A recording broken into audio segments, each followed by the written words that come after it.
मध्य प्रदेश के शिवपुरी में एक प्राइवेट स्कूल के मालिक रघुवीर धाकड़ के मोबाइल पर एक व्हाट्सएप मैसेज आता है। उस मैसेज को पढ़ते ही रघुवीर के होश उड़ जाते हैं। मैसेज के साथ ही एक तस्वीर भी आई थी। वो तस्वीर रघुवीर की 20 साल की बेटी काव्या धाकड़ की थी। काव्या धाकड़ नीट परीक्षा की तैयारी के लिए राजस्थान के कोटा गई थी। अब ये मैसेज और तस्वीर आने के बाद पता चलता है कि उसकी किडनैपिंग हो चुकी है। नमस्ते, मेरा नाम है अमित सोलंकी। आए दिन अपहरण या फिरौती से जुड़ी खबरें आती हैं। कई खबरें आपको हैरान करती हैं तो कुछ परेशान। लेकिन आज जिस खबर के बारे में हम आपको बताने जा रहे हैं, यकीनन ऐसी खबर आपने पहले ना तो सुनी होगी और ना ही कभी देखी होगी। यह कहानी दो राज्यों के दो बड़े शहरों से जुड़ी है। इस कहानी का आगाज होता है मध्य प्रदेश के शिवपुरी जिले से। रघुवीर की 20 साल की बेटी काव्या धाकड़ पिछले 6 महीने से शिवपुरी से दूर कोटा के एक कोचिंग इंस्टीट्यूट में नीट की तैयारी कर रही थी। काव्या को डॉक्टर बनना था। अब इस मैसेज को पढ़ते ही काव्या के पिता के होश उड़ चुके। उन्होंने फौरन अपनी बेटी के मोबाइल पर फोन किया, लेकिन उसका फोन बंद था। काव्या से उनकी आखिरी बातचीत 17 मार्च की रात को हुई थी। बदहास माँ बाप पहले शिवपुरी के लोकल पुलिस स्टेशन में पहुंचते हैं और फिर कोटा के लिए रवाना हो जाते हैं। इस बीच केंद्रीय मंत्री ज्योतिरादित्य सिंधिया भी राजस्थान के मुख्यमंत्री भजनलाल को फोन पर काव्या की बरामदगी की गुजारिश करते हैं। मुख्यमंत्री दफ्तर से कोटा पुलिस के आला अफसरों को खबर दी जाती है। इस बीच काव्या के माँ बाप भी कोटा पहुंच चुके थे। सच्चाई जानने के बाद अब कोटा पुलिस तफ्तीश शुरू करती है और यहीं से एक अजीब कहानी की शुरुआत होती है। काव्या के माँ बाप के मुताबिक काव्या 3 अगस्त 2023 को नीट की तैयारी करने के लिए कोटा के फिजिक्स वाला कोचिंग इंस्टीट्यूट पहुंची थी। वहीं उसका दाखिला हुआ था। उस रोज काव्या की माँ भी उसके साथ कोचिंग सेंटर गई थी। कोचिंग सेंटर के बाद काव्या माँ को एक पीजी में लेकर गई, जहां वो रहने वाली थी। बेटी को कोटा में दाखिला दिलाने और पीजी में छोड़ने के बाद काव्या की माँ उसी दिन यानी 3 अगस्त की शाम को वापस शिवपुरी रवाना हो गई थी। काव्या की किडनैपिंग का मामला दर्ज करने के बाद कोटा पुलिस अपनी तस्दीक शुरू करती है और पीडब्ल्यू कोचिंग सेंटर से शुरू करती है। काव्या के माँ बाप भी पुलिस टीम के साथ थे। पुलिस कोचिंग सेंटर के मैनेजर से पूछताछ करती है कि आखिरी बार काव्या को कब देखा। पुलिस उन्हें काव्या की तस्वीर भी दिखाई, लेकिन जो जवाब कोचिंग सेंटर से मिला उसे सुनकर पुलिस भी सन्न रह गई।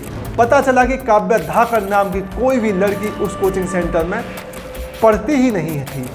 कोचिंग सेंटर वालों ने पुलिस को बताया कि काव्या नाम की किसी भी लड़की का 3 अगस्त 2023 को वहां दाखिला ही नहीं हुआ था। पुलिस के साथ साथ अब काव्या के माँ बाप भी हैरान थे, लेकिन तभी वो पुलिस और कोचिंग सेंटर को कुछ मैसेज दिखाते हैं जो कोचिंग सेंटर वालों ने उन्हें भेजा था।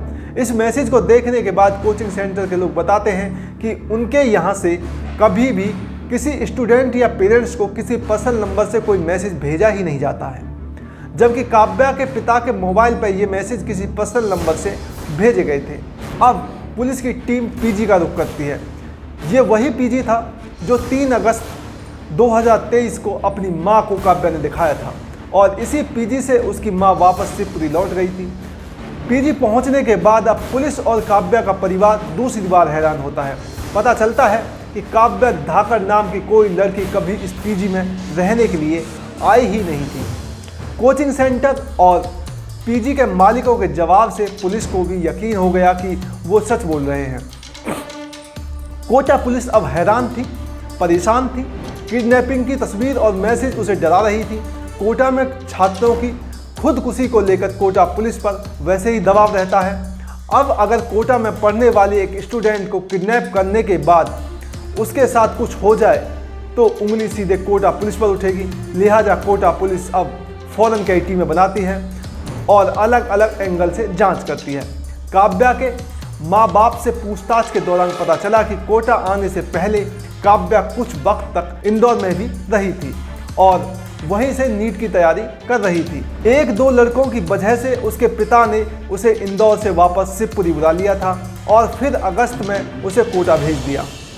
इस जानकारी के बाद अब पुलिस ने अपनी एक टीम इंदौर भेजी।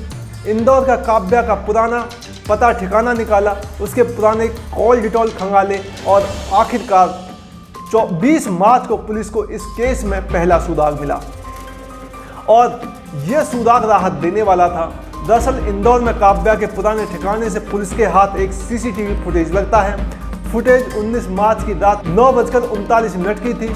तस्वीर में काव्या एक घर से बाहर निकलकर एक लड़के के साथ जाती हुई नजर आ रही है। काव्या की पीठ पर पिट्ठू बैग भी है। इस तस्वीर को देखकर ये साफ हो गया कि काव्या किडनैप नहीं हुई, बल्कि वो अपनी मर्जी से किसी लड़के के साथ जा रही है। अगर काव्या किडनैप नहीं हुई तो फिर किडनैप की उस तस्वीर कहाँ से आई?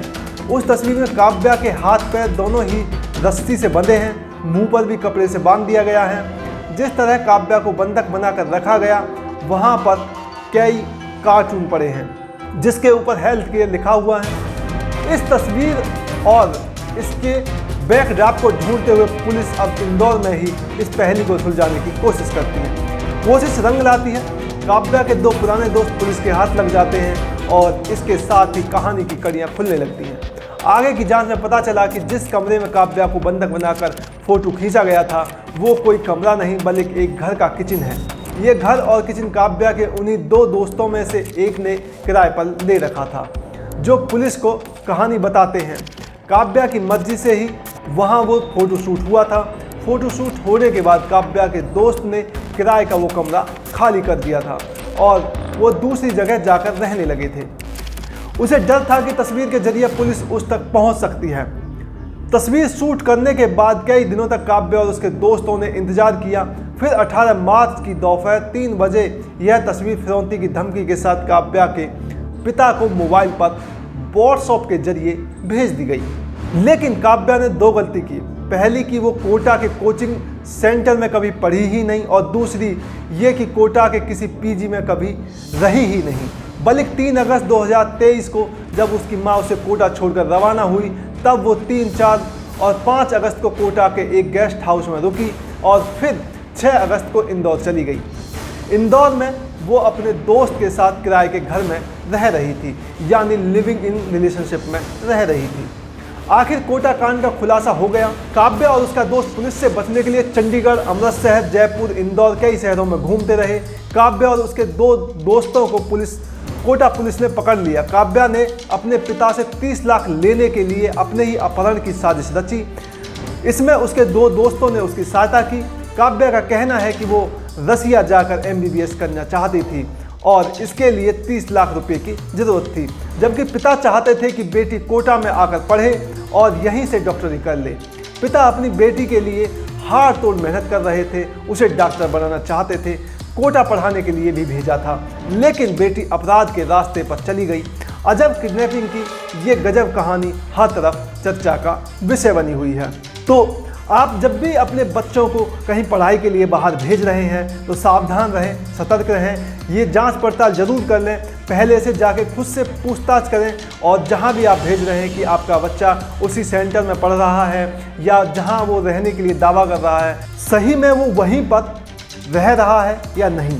तो ये जांच पड़ताल बहुत ज़रूरी है आपके लिए और आपके बच्चों के लिए, ताकि आपको पता रहे कि आपका बच्चा सच में वहीं रह रहा है, आगे अनहोनी की आशंका ना रहे।